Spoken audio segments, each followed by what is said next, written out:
So one of the key aspects to this symposium is getting to meet and engage with other researchers really from around the world. Sometimes researchers, we don't talk with each other as we should. I just can't get motivated by a Zoom meeting. And so a symposium like this is a chance to interact personally, find the people who fit with my puzzle piece and talk to them and see what can we bring to the table for each other to kind of work as a team. I think that's the value of a meeting like this. It just brings everybody together. Really brings the unique experience in person that really, doing Zoom meetings is fantastic and so forth and convenient, but there's really no substitute for in-person conversation and so forth. So this symposium is extraordinarily unique in that it brings together researchers, patient advocates, patient families, funders, all really to come together to put our heads together to really push forward the best science and come up with the best ideas. The only one that I'm aware of that brings together all these different groups in the way that it does. As a clinician coming to symposium like this, it's really important to have that interface between all the groups involved in caring for kids. The only way we learn and we improve and we ask questions to make things better is by collaborating with our colleagues and coming up with new ideas. I see things differently than my colleagues who are working in the lab every day, and I will ask questions differently than what they will. And when those can come together, particularly when you're working in a collaborative space with our consumers and our families, as well as with industry, you really can take the next steps forward.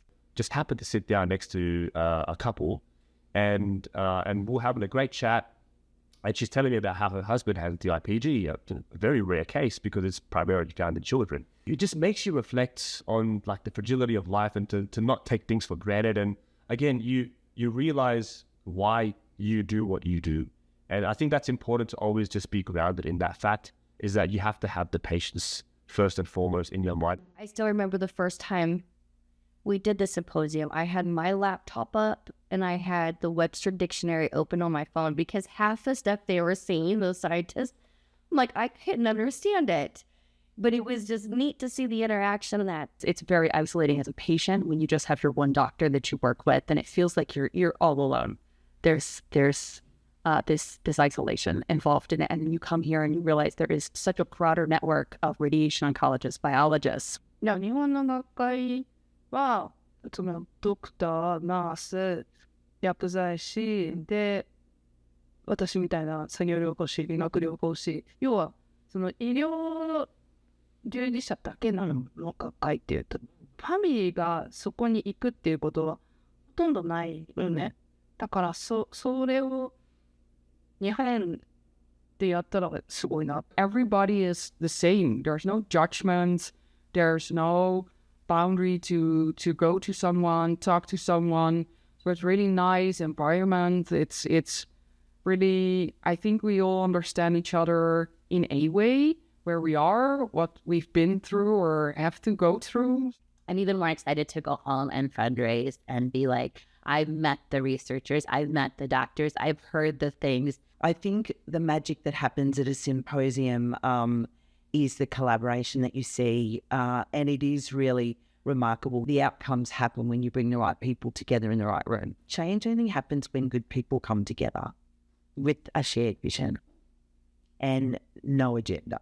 I just want to say thank you to the doctors and the researchers that have taken the time to come. Without their knowledge, none of this is possible. So, I think between their knowledge and our passion, we'll find the cure. Yeah. Got this.